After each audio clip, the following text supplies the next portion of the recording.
in Holyoke, is there an abundance of low-income housing versus market rate housing? Yeah, particularly in our what they call the four census tracts, downtown Holyoke.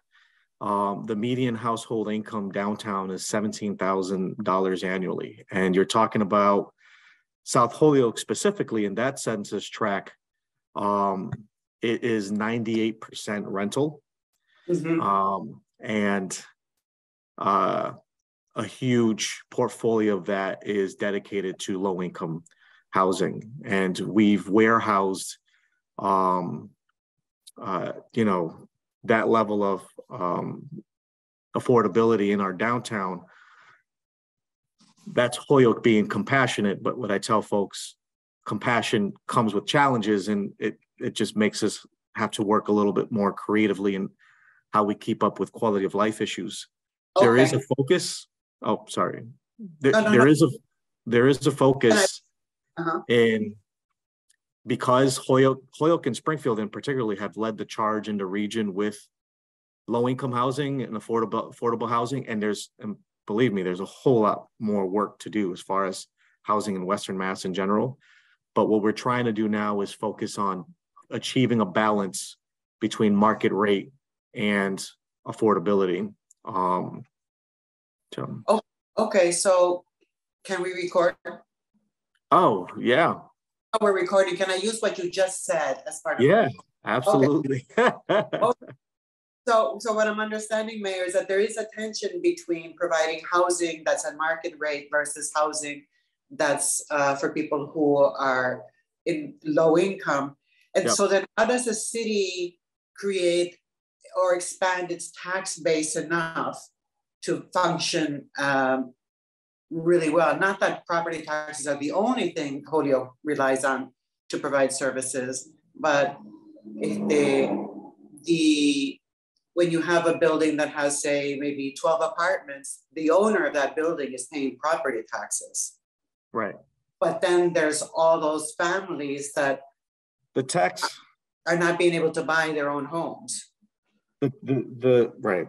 So it's more than just trying to expand our tax base. It's about achieving a balance of folks who are different levels of the income spectrum in a neighborhood. So, I grew up in South Holyoke, and what happens in South Holyoke is folks oftentimes say, South Holyoke is our poorest neighborhood in the city. And people often say, those who are doing the work and trying to improve the outcomes in the neighborhood are saying the neighborhood's not getting better.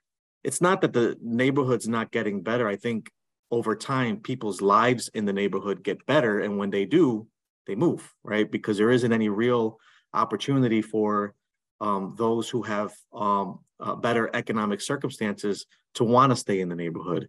So let's say you got a low-income family, they have children end up being first-year generation college students, graduate, starts making $60,000, $70,000 a year, or whatever the case may be. Maybe even has a partner, combined income. They wouldn't be income qualified to occupy an apartment in South Holyoke. And if they can occupy an apartment in South Holyoke, it wouldn't be subsidized. They'd have to pay market rate. But the conditions of that apartment, they're already now in a different economic status where if they're gonna be paying market rate, they're gonna want better quality, right? So there's that next phase of of quality of living that doesn't really exist. And that, I think Cubit is a good example. And there's concerns in the neighborhood, and I'm equally concerned, right? Like, is this a path to gentrification? I think where we have to be worried is if we start turning buildings that are currently for low-income residents to market rate housing. That's where we start where I'll start personally getting worried that, you know, we're eliminating affordability housing stock in preparation for. No, what I'm trying to do with this administration is add to our current portfolio a mixture of a combination of the affordability as well as market rate. So those buildings like the Cubit, that was an empty abandoned building for a long time, right? Like that was converted into market rate apartments. And there's a long waiting list for that of young professionals looking to live in a downtown neighborhood type feel.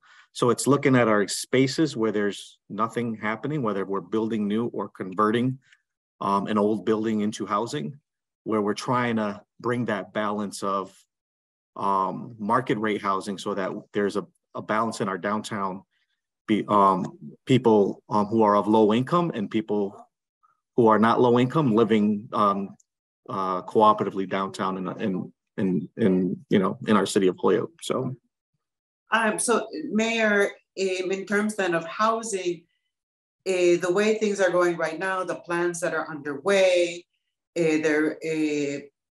from here to 5 years from now, will Holyoke be substantially different in terms of its housing stock? Listen, now, and when we talk about housing, there's different levels in the spectrum. Housing in general, I went to Economic Development Council meeting where we had a presentation of the housing situation in the Pioneer Valley and Western Massachusetts in general. We have a very low housing shortage, whether if it's home ownership or rental or whatever the case. We don't have enough housing units to keep up with the demand of what we already have here, yet alone new people migrating to the area looking for a place to live and raise their families. So in general of the whole housing situation, we're behind. In Holyoke, we're behind in Western Mass and up and down the Pioneer Valley. And certainly any new opportunity we can to leverage resources and build more housing is a plus. Then you have the other issue here of affordability. Again, Holyoke and Springfield leads the charge. And even though we have the stock that we have for dedicated low-income housing and affordability, there isn't enough for that. South Holyoke Homes, for example, which is going to be a low-income housing, they started collecting applications, and there's already 700 applicants for 12 units. That alone kind of helps gauge or the need of what there is. The Housing Authority, they have 1,000 units throughout the whole city of dedicated public housing units. And they have a long waiting list. And if you talk to Wayfinders, if you talk to One Holyoke CDC, if you talk to Valley Opportunity Council, all organizations that are managing low-income and affordable housing units, they'll tell you the need as a result of whatever waiting list that they might have. So not only do we have a housing shortage just for our existing portfolio for market rate, there's, as strong as our portfolio might be, there's still a shortage. And then the cost of rent continues to climb. And so that brings a whole nother conversation. So there's so many levels of the issue to wrap my head around sometimes, and it breaks my heart. But what we're going to do is try to continue to support those programs, those projects that are incentivizing and leveraging opportunities for development in our downtown, in our city limits, for more housing opportunities. And I assume then also in collaboration with organizations like Mass Hire and just others for people to gain skills that can help them if they get work or go to school. Because I know also there is that terrible cycle where people can't break out of their low income for different reasons. And yeah. How do we? The cliff effect. And we talked about that internally, and something I'm going to be looking at. Just thinking, thinking out loud of what we talked about was there's a great deal of people that are in subsidized housing at the moment that have the ability to transition in, buy a home or afford a market rate unit or whatever the case. But there is that cliff effect, that fear of things not going the way you thought. And then, and mind you, they already have the apartment and the waiting list is so long. So, you know, we've been brainstorming ideas and what program can we create and sustain in partnerships where we do a family self-sufficiency, where we have caseworkers that identify those folks who might have the ability, and where we kind of hold their hand through the process. The other part of this housing conversation, Natalia, too, is the unsheltered homeless situation. And we are doing work. I'm going to be announcing soon what's happening, but folks can hear it first on Holyoke Media. We're working with CHD currently. It's near end construction phase and going to be opening up soon, is 40 units of low threshold housing. And that's kind of a new thing that's happening where, you know, people who are homeless that are struggling with whatever health concerns that they're going through, whether if it's addiction, mental health, or whatever the case, 40 housing units where they're apartments. It's not a shelter. They're apartments with a kitchen and a bathroom and a bedroom and a living room, and it's furnished, where we take folks off the streets. There's wraparound services. So you're off the streets in a decent living housing situation and not in an alley, where people can focus on wherever they are in their lives, building themselves up. There's a lot of folks that I think, you know, working with our community response team and folks that are on the ground, connecting with folks and trying to understand and build people. It's a struggle for somebody to focus on recovery when at the end of the day, you have nowhere to sleep. So that's the idea. It's no questions asked, whatever the situation is. And I think even, you know, you can actively use in this housing situation. And I know there's going to be a debate in the community as to whether or not this is, but the human approach here is we can't allow it's you know, folks to live in conditions in alleyways and on the streets that could potentially take, you know, that potentially no longer live, kind of a thing. So we try to take a much more strategic and proactive approach. It's not anything new that we're starting. This is like the new practice that people are trying to implement, including out in Boston. You know, as the idea here is to get people not, you know, off the streets and into, so rather than sleeping in front of the storefronts in the alleyways or in sally ports of elderly buildings or in our public playgrounds, where we put them in a unit, wraparound services, and there'll be workers there working with these individuals and trying to help them where they are and get them on their feet into transitional housing. Housing is as you know, as you're telling us, it's multi-tiered, because then everybody has a right to housing. Not everybody has access to it. And as you were just explaining with this program, okay, this is for people, this is sort of like a transition into then a more stable, and then moving, it may be, I mean, some people, if they need that kind of help, a lot of people do actually. We all do, even me. Yeah, no, definitely.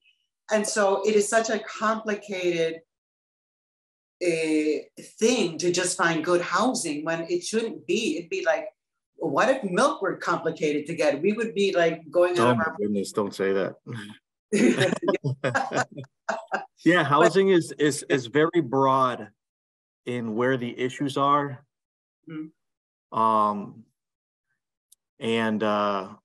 You know, again, what we're trying to do is, and the important thing, Natalia, is because I get a lot of pressure here where folks want me to try XYZ, and what I really need is help mobilizing state and federal officials to understand that there is a crisis happening.